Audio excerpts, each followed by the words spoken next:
This is Paul Schmid. Welcome to the Pursuit Zone.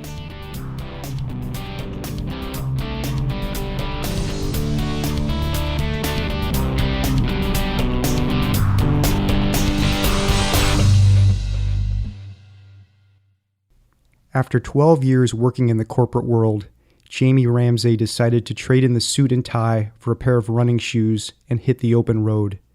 In 2014, he began a 17,000-kilometer solo and unsupported running expedition from Vancouver, Canada to Buenos Aires, Argentina, raising money for Calm, Macmillan, and WaterAid. The expedition took him through 14 countries and included diverse landscapes such as the Atacama Desert, the Andes Mountains, and the notorious Darien Gap. In March 2016, Jamie was named Scottish Adventurer of the Year and won the Physical Endeavour Award at the National Adventure Awards.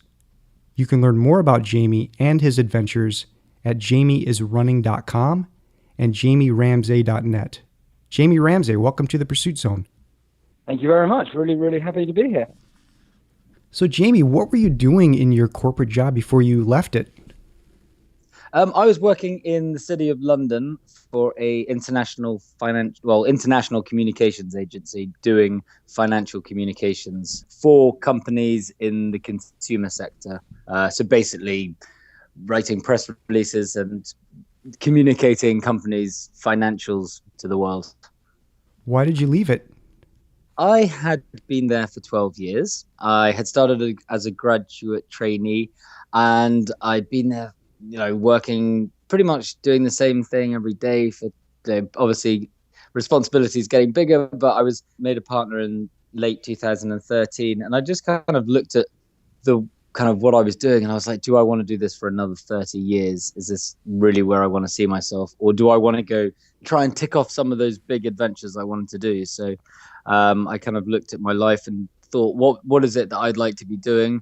And I came up with this running expedition. So why running? Did you have a background in it? Running is something I've always enjoyed and had a passion for. Age 7, I was at school on a school run, and one of the teachers literally gave me a kick up the arse and said, if you don't get to the front of this, you're going to be in detention.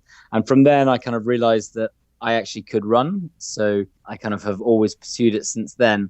But when it came to actually the adventure, I didn't know that running was going to be the way I was doing it immediately. I kind of looked through could I do it by car? Too expensive. I don't ride motorbikes. Everyone cycles. Walking's too slow. Let's do running because no one's ever done that before. And that kind of, I believe I can do it. And wouldn't it be something if I managed to achieve that? So how did you come up with the idea for this particular route that you took?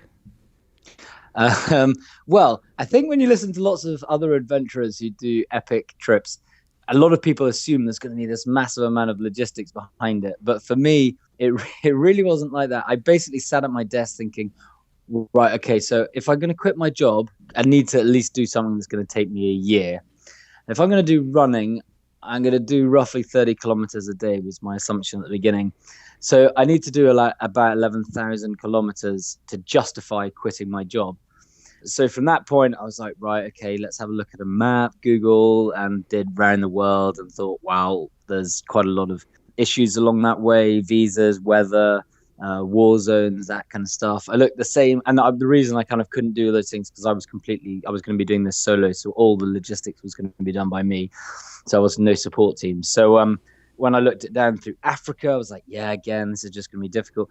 And then when I looked at America, it was like, well, Vancouver to Buenos Aires, brilliant. 14 countries, 2 languages. I already speak one. I can learn the other one while I'm running across America. British passport gets you into every single country with kind of 3 months or to 6 months. So I had enough time. So it sounds a bit ridiculous, but in a way, it was the easy one. All that stuff you just talked about, how much time did that take you to plan all this out? So from the decision to do it in America, all honesty, this took about an hour at work one day, just sitting there dreaming. The actual route that I took, which was really simplistically start in Vancouver, go south into America, turn right onto the 101 down the west coast of America, through Mexico, down through Guatemala, El Salvador, Honduras, Nicaragua, Costa Rica, Panama, then into South America, Colombia. That was just done in a pub with a pint of beer and Google Maps, and literally just put in the name of the two places and found the best route. And that's kind of how I planned it, because, for me, very much an adventure is venturing into the unknown. It's tackling challenges and obstacles along the way, and that's what makes it exciting. So for me, if I had planned too much, then it wouldn't really be an adventure. It would be just following an itinerary or something. You know all the obstacles are going to come up. You know kind of everything about the trip before you leave. So for me, I purposefully try to make sure I know nothing about what's coming ahead. So it is a surprise for me, because actually for me, the surprises are the things that keep you going, because just running every day can get a little monotonous, but when you're getting little challenges thrown into the mix, it makes it a bit more exciting. So yeah, for me, very much planning. I keep to a very minimum on everything I do. Maybe it's because I'm lazy. Well, I've seen photographs, and I've seen this like a jogging stroller that you're behind. Tell me a little bit about that stroller and how you carry all of your equipment. When I decided what I was doing and where I was going, the next problem I had to come up with was how was I going to transport everything I would need for this expedition. And again, people think that when you're doing an expedition or an adventure like this, there's going to be a lot of time thinking about logistics. But because I was doing it completely solo and unsupported, that actually made it a little bit easier, because I was going to have to push or carry or pull everything I was going to be taking with me. So that restricts how much stuff you can actually take.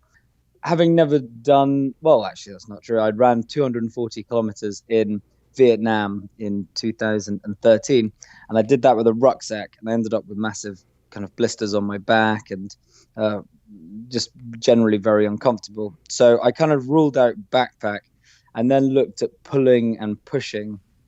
And I just went onto the internet and looked for other people who had done running expeditions and seen how they had overcome the problem. And I found actually another British guy who'd run across Canada, and he'd used a two-legged chariot Cheetah 1 to push all his stuff.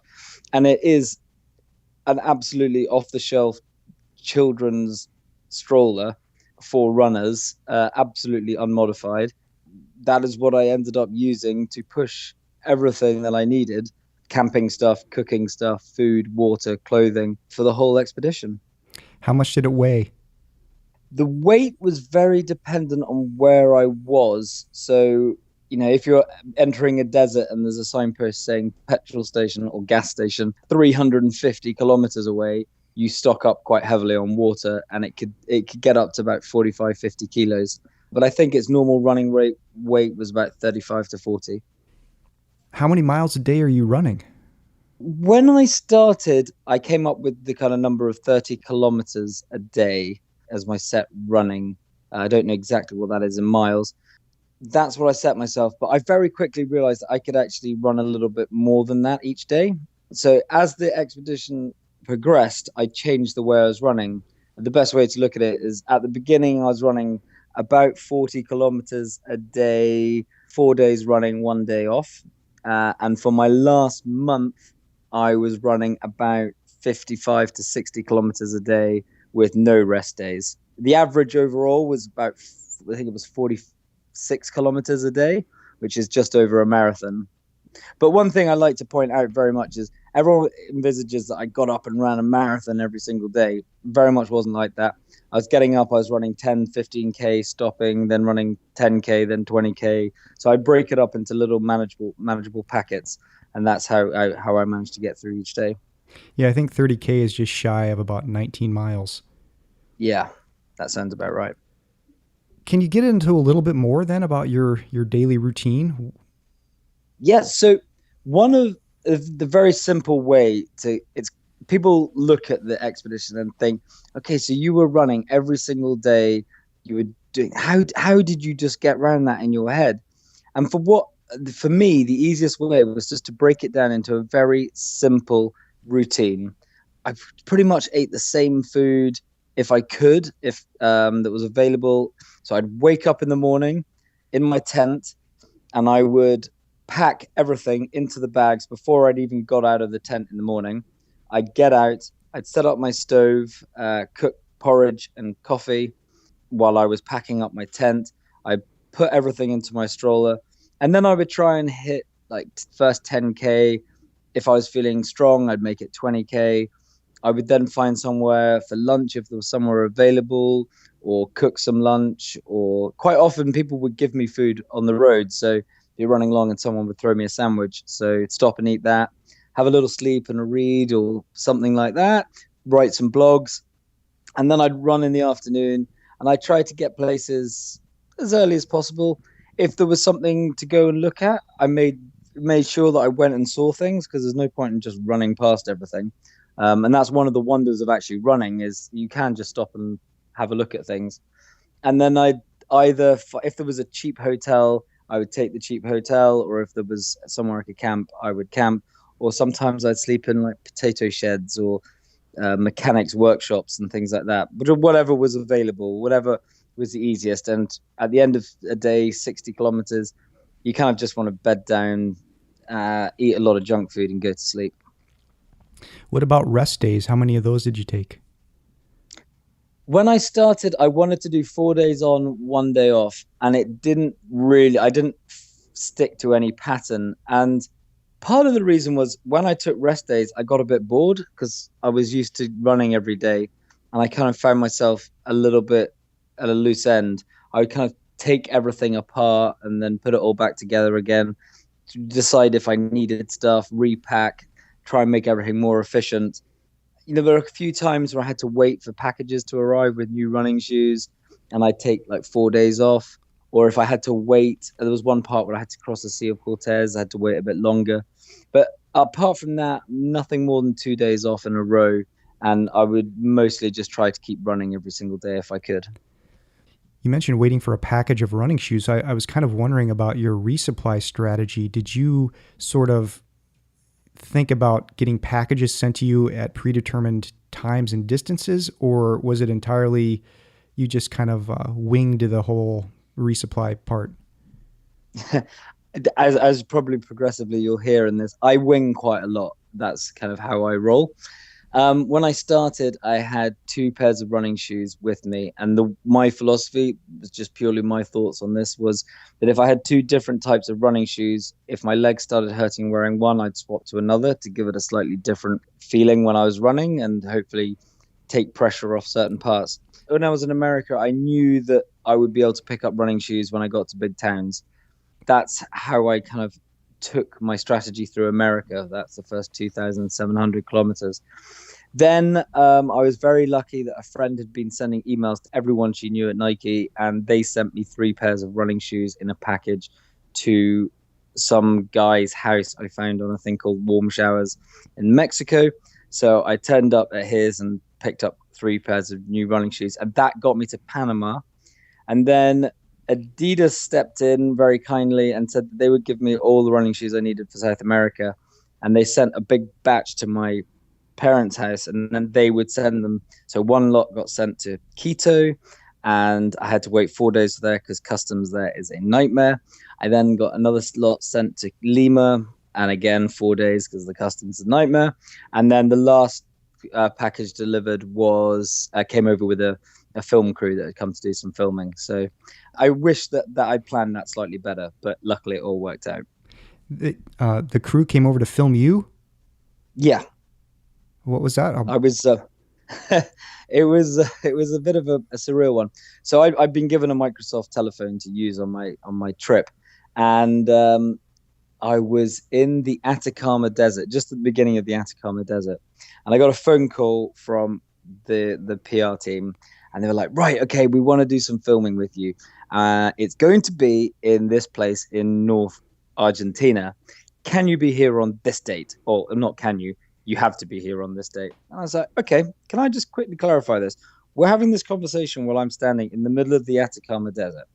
You want me to be somewhere, which means I have to run every single day, an average of 50 kilometers a day to get to where you are, just over 2 weeks.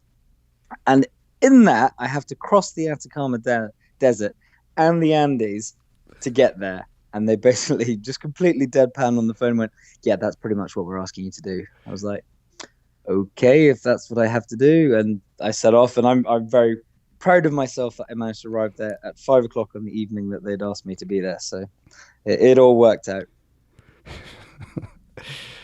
Oh man, I'm kind of speechless about that one. All right. Well, Jamie, let's get into talking a little bit about the expedition itself, and if you could go through the three different stages: Canada, U.S., Mexico, Central America, South America, and just hit the highlights for us. What do you remember about those times? I broke the whole adventure into three parts for kind of varying reasons. One, because it made it more manageable for me in my head, and two, I actually didn't have enough money to complete the whole expedition when I started. So for me, success would have been hitting any of those individual goals. But what's also great is it's managed to allow me to kind of appraise the whole thing in different ways. Canada, I was there very briefly, but I loved it. Everyone was so amazingly cool. Apart from the fact that when the Canadians, I don't know how their minds work, but they asked me what I was doing. I told them, and they would just literally go, "Oh, okay," and turn around and walk away.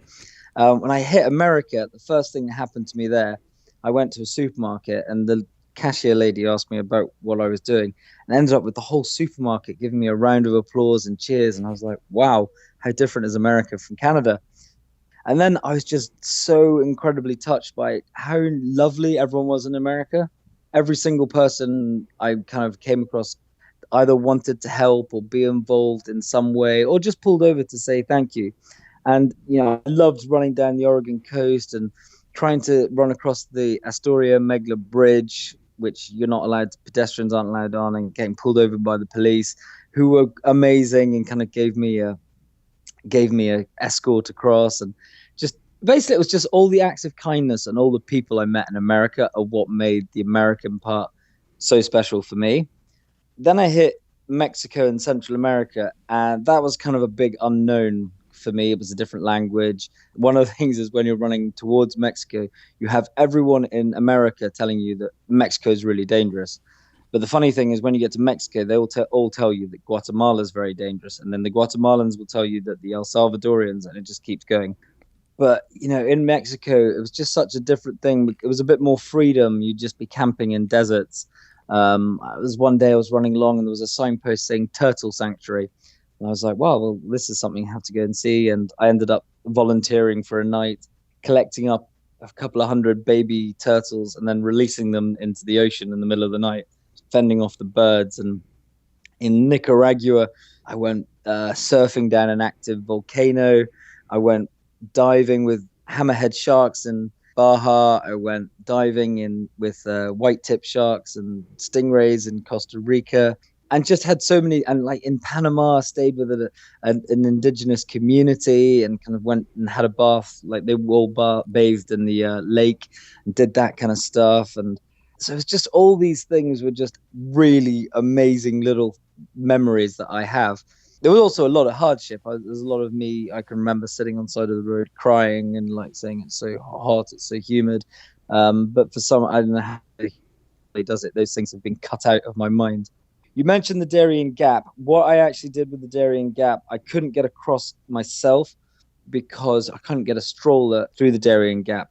But I did go and visit it. And one of the things that hit me very much there is, as a Westerner, if someone crosses the Darien Gap, they're heralded as a hero. When I was there, I registered with the police, and there were 40 people sitting on the ground, and I inquired about who they were, and they were 40 illegal immigrants that had walked across the border that day. No kit, no kind of resources, no mobile phones or anything like that. They just crossed the Darien Gap because they had to. And I don't think we hear about things like that. We focus too much on people who do organized stuff. And I think part of our adventurer's job is to tell people about the bad things that are going on in the world, as well as describe all the beautiful things. So after that, I had a great time going around the Darien Gap using little motorboats and kind of sticking my stroller in and navigating around the Darien Gap that way. And then going through Colombia, one of my favorite places. You got such a great mix of like kind of the Latin communities and the Caribbean, and it's all very colorful and musical, and the food's delicious. And then in Ecuador, I missed Cotopaxi, the volcano, erupting by one day, but got to kind of see all the ash everywhere. And then Chimborazo, which is just a breathtakingly beautiful volcano. Peru, it's the things that are scary that you sometimes remember are the great things. So there's one day when I had some cyclists had told me about a stretch of road where they'd been held up at gunpoint and shot at, and I was standing alone looking at a desert thinking, wow, I'm about to run across this, and this is insanely dangerous and stupid. And you do have some second thoughts at that moment, but I kind of pushed on. And then just by the loveliness of people, the police were like, right, okay, we love what you're doing, we understand about the dangers. Without even asking, they said, we're going to give you a police escort. Gave me a police escort for 3 days, arranged different counties to join up and meet. And it was just like meeting amazing people all the way down Peru, and then Atacama was amazing. The Andes were just even more beautiful than I thought they were going to be. And then I arrived in Buenos Aires. That's basically the highlights in a couple of minutes. Did you get a chance to stay in Buenos Aires for a little bit and enjoy that? So my girlfriend had come out to see me at the finish line. So there was a huge sense of excitement about seeing her. But I was filled with a massive amount of disappointment because I had found a world in which I thrived. I loved being in the desert. I loved running every day. I loved being grubby and smelly and doing stuff like I was doing. And I knew that the next day it would all be over. So even though I enjoyed the kind of sharp contrast back to normal life, I was actually really quite disappointed. But luckily I managed to use some of the skills I'd learned along the trip to turn that disappointment into positivity and for going forward. Like, can you give me an example of what you're talking about? In my head, it'd be very easy. And you hear a lot of people who go away on these big expeditions and they come back and, they get depressed, or I've heard of a lot of instances of people drinking quite a lot and things like that. But what I kind of thought was, okay, I have finished this expedition, but this is not the finish for me. For me, this is the beginning of actually a change in the way I'm going to live my life. And, the way I now look at this running adventure is this was sort of my return to university. It was learning about what it's like to be an adventurer, because I was on the road for 16 and a half months, and it rained 15 days, and the weather was roughly 30 degrees. So in my head, when you're running, most of the time you're thinking, where can I go and how can I challenge myself more?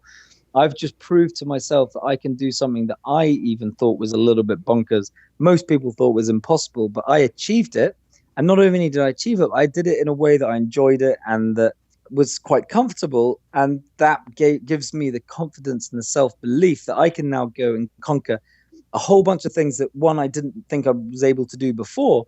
But there's a whole load of opportunities now that are open me to go and do other things. And so it was more about, you can't just stop or rest on your laurels. It's about pushing yourself harder, finding the next challenge. I was back in the UK for like 2 weeks before I went up to Edinburgh. My sister had taken my bike up to Edinburgh. So I just jumped on a train, went up, picked it up, put a tent on the back, and then cycled the length back down to London, just because I wanted to continually push myself and test myself. So that's kind of how I dealt with the disappointment. Jamie, one of the things that I wanted to ask you was, I read through your newsletters before this interview, and thank you so much for putting those together. Those were great, and it really was, it saved me a lot of time in not having to read through the whole blog. But there was one guy's name that kept appearing, Brooks. And who was this Brooks guy? There were a few people on my expedition that stand out as people. There was Brooks. Actually, most of them are American. There was Brooks, who was this chap who was cycling. And I met him first in the Redwood Forest in California. He was going north to Seattle for some reason. And we got chatting. We were all in a campsite together. He actually cooked us a delicious spaghetti. And then I was cycling again in Mexico. And I just heard this, "Hey, Jamie." And I turned around. It was Brooks again. So we cycled for a few days. Oh, he cycled and I ran. And he just went cut down his mileage a day. A bit, and we kind of spent some time together. And then we met again in Peru. And actually, with that story I was telling you about the police, he actually caught up with me at that same time as well. So he slowed down and took advantage of the police escort as well. And he was just a really nice guy. He was very similar in the way that he'd worked in the city, and he just wanted to go out there and see the world. And we had a lot in common. And yeah, he was just a really nice chap. And there was another chap, was a guy called Alan, who I'd met in North America. We cycled. He cycled. I keep saying we. He cycled. I ran. We kept bumping into each other so many times, and he was a remarkable guy, just being cleared from having had throat cancer, and he went on this cycle. And there were so many people who had such inspirational stories. It was a real privilege to meet them. Didn't you also run into a guy, I think he was maybe from Spain, who was doing sort of the same thing you were? Yeah, I met a chap called Nacho who was awesome. So it was actually Brooks who introduced us together as well. So I was running through Nicaragua and he was running up, and we basically had been put in touch by Brooks, and we were emailing each other, and we kind of saw ourselves getting closer and closer. And he was walking around the world and I was running down the world, I suppose. And we met up one night and we both were pushing the same kind of strollers, and we sat down and had a burger, and it was amazing just how similar our thought processes were, the things that annoyed us were, and we shared kind of tips on how to make it easier for each other. And, we still email each other now. And that reminds me, he's only in Spain now, so we really have to hook up again. What did you find to be the most challenging part of the expedition? The most challenging part of the expedition was the admin side of everything. In the kind of attempt to get money and support, I kind of said, I will do these message boards, I will write all these blogs, I will keep these photos up on the website, I will do videos. And that added a lot of admin side to the expedition, which I am very grateful now that I've done it, because I've got quite a good record of what I was doing. But at the time, if you've run 60 kilometers, you're camping in a windy tent in the middle of a desert, and you're trying to write a blog on a mobile phone, and it's quite stressful. And when you get to places, you kind of feel, right, I must write that newsletter. But that kind of fitted in with how I dealt with the whole, for me, I treated the whole thing as a job. I approached it as a job, and I kept that kind of determination and tried to make it as professional as possible. So not too much going off and doing partying and all that kind of stuff. So it kind of fit in with that, but that was probably the most challenging thing. What do you think is the biggest lesson that you've learned from the expedition? That we are capable of achieving so much more than we think we're capable of doing. So when I looked at my route at the beginning, it was like, oh my God, I've got to cross the Atacama Desert. I've got to climb the Andes, which are 4,830 meters. It's going to be so difficult. And everyone was telling me how difficult it was going to be. But actually, every day I was running, if I hit a little hill, I was like, if you don't get up this hill, you're not going to get across the Andes. And I kept telling myself, and I kept pushing myself and pushing myself. Actually, when I got to the Andes, they really weren't that difficult. I built up this huge challenge this huge obstacle in my head that was only big because I'd made it big in my mind. You learn that we are normally the biggest barriers to us doing the things we want to do. So it's about learning how to tell yourself the norm or what everyone else thinks does not have to be the way you live your life. I don't even have a house anymore. I live in a camper van and my girlfriend's house when I'm in London. I don't have any commitments or any these kind of things, because I've decided that I'm going to live life my way and I'm going to do things my way. So it was kind of like, you're capable of so much more, but you have to be in charge. You have to be the person driving yourself. Tell me about the charities that you're supporting. Originally, I chose two charities to support, which was Macmillan. Macmillan is a UK charity that helps families that are dealing with cancer. Cancer is a horrific, indiscriminate disease that will affect all of us at some point in our lives, either directly or indirectly. So it's a charity that I really wanted to support, and members of my family have had to deal with it, cousins and uncles and aunties and all that kind of stuff. And then WaterAid. Water is just one of those things that is, every single person in the world should have clean water. And when you learn more about clean water and the repercussions of people not having clean water, then it really hits home that why it's such an important thing. And then the final charity is one called CALM, which is Campaign Against Living Miserably, which is a charity that raises awareness about male suicide and aims to prevent it. They have a phone line. It's a very small UK charity.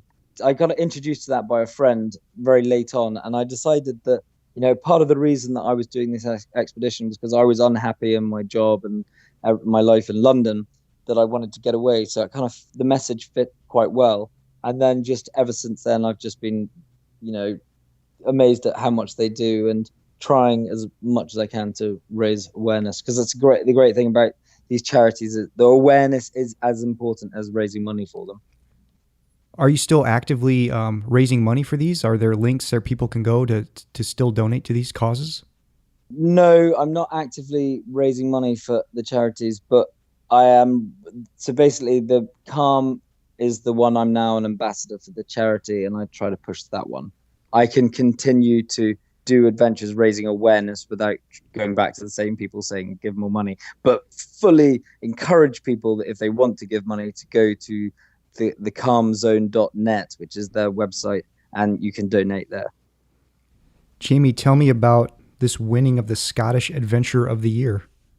This event in the UK called the National Adventure Awards, of which there's so many people doing amazing things at the moment. They have 3 categories: Scotland, England, Wales, and they have an overall one. And I was very honoured to have won the Scottish Adventure Award, which was fantastic. It was a great evening, and it was also, the great thing about an event like that is, as an adventurer, you spend most of your life out there alone doing stuff and reporting back to the people at home. And actually, when you go to an event like that, you get to meet like-minded people, and you get to go, wow, what are you doing? And you're filled with huge admiration for what they're doing, but also at the same time, a massive amount of jealousy. Like, wow, that sounds even cooler than what I'm doing. I want to do that. So the meeting everyone was a great thing about it. One of the things that showed up in your newsletter was about your beard, and you were keeping it growing for the whole time. And I just had a couple of questions about it.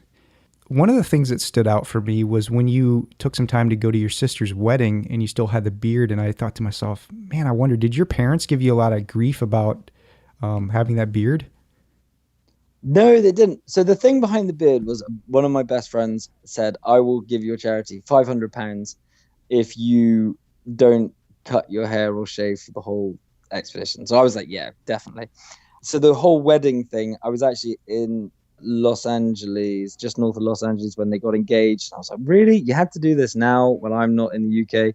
And the first thing I was like, just to let you know that I am not cutting my beard or hair. And my little sister was, I would be the last thing I want you to do. I want you to be at my wedding looking as hairy and adventurous as you can. So it was the bride's wish that I was hairy, and I was very happy to let her have her wish.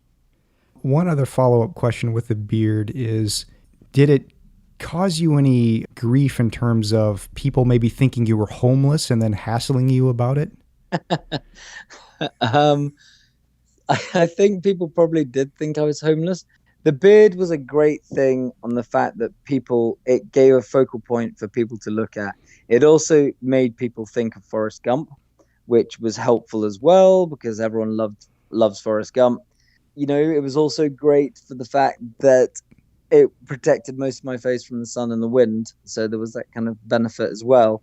Luckily, I was, because I approached this like a job, I wore the same t-shirt, shorts every single day, and when I replaced them, I had a whole bunch of the same tops. So I tried to make it look as I was as official as possible. So hopefully not too many people thought I was homeless. I think it was more when I got back to London and I wasn't pushing a stroller that everyone thought I was homeless. Yeah. Actually, there was one time when I turned up to a hotel I can't remember which country it was, and the lady looked at me and she goes, I don't think this is the kind of hotel for you. And I was like, no, I have $20. I can stay here. And she was like slightly amazed that I actually had money.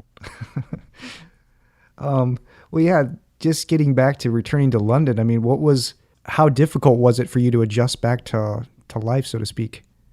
I actually didn't find it too difficult. A lot of people expect it's going to be like this amazingly difficult transition, and I had changed a lot of my outlook, and I gave up drinking while I was away, and so I came back a slightly different person. But everyone I know and all my friends kind of liked me before I left, and they liked me when I got back. And I'd lived in London for 12 years. I know how everything works, and I just tried to keep positive and motivated and doing constructive stuff every day. So I know day one when I got back, I didn't go into like a rest period. I just kept working. I kept trying to push things. I kept get TV interviews and press and keep writing and try and work on ways of converting my expedition into something that could be the basis of a career. It wasn't as bad as some people would think. Are you working on a book? I am writing a book at the moment. It's very difficult. Writing a book is more difficult than running the length of 2 continents. It's really tricky. Do you have a deal, or are you just sort of going the self-publishing? No, I've got a literary agent, and we're just trying to work out the best way of putting the adventure into words at the moment. So my camper van is my office, and being in London, I can't write. There's too many distractions. So I kind of like next week, I'm going to drive off into the middle of the wilderness with a wetsuit and a pair of running shoes, and I'll go swimming, I'll go running, and I'll spend the rest of the time writing. So, it's it promotes a good work environment. Jamie, what's next for you? I currently have, at the time of this being played, it probably will be past, but at the moment, what I'm doing is trying to kind of carry on this idea that not knowing is a good thing. It makes adventures more adventurous. So I had 5 different adventures up on my website, and the public could vote which one I was going to go on. And the runs were like 440 kilometers in Sweden, 280 in Norway, 180 in Corsica, 340 in America, or 430 in Scotland. And they're all kind of wilderness places. As it stands, Scotland is winning. So I think I might be going running in Scotland. And then I've just got so many different expeditions in my head that I'm looking at ways of being able to complete them without bankrupting myself. And also, the way I look at the life of an adventurer, if you can call me that, is 10% planning, 30% doing, 60% is getting out there, telling people about your experiences, about what you've learned, sharing it with people so they can be either inspired to follow what their passion is, and it doesn't have to be anything to do with adventuring, or maybe just getting people to go and run and that kind of stuff. So I think if you've the privilege of going and doing these things, it is your obligation to try and get as much positivity out of that and to as many people as possible. So the idea is hopefully that corporates will pay me lots to come and speak, so I can go and speak to schools for free. How can people contact you if they want to learn more? Jamie Ramsay at live.co.uk. Email me straight. And lots of people have been emailing me about how do you do an adventure, and if I can email them back any tips to kind of help people, then, or if they're in London, I'll meet for a cup of coffee. I'm a massive believer in trying to meet as many people as possible and kind of sharing as much of anything I've learned as possible. So yeah, just contact me directly. All details are on my website.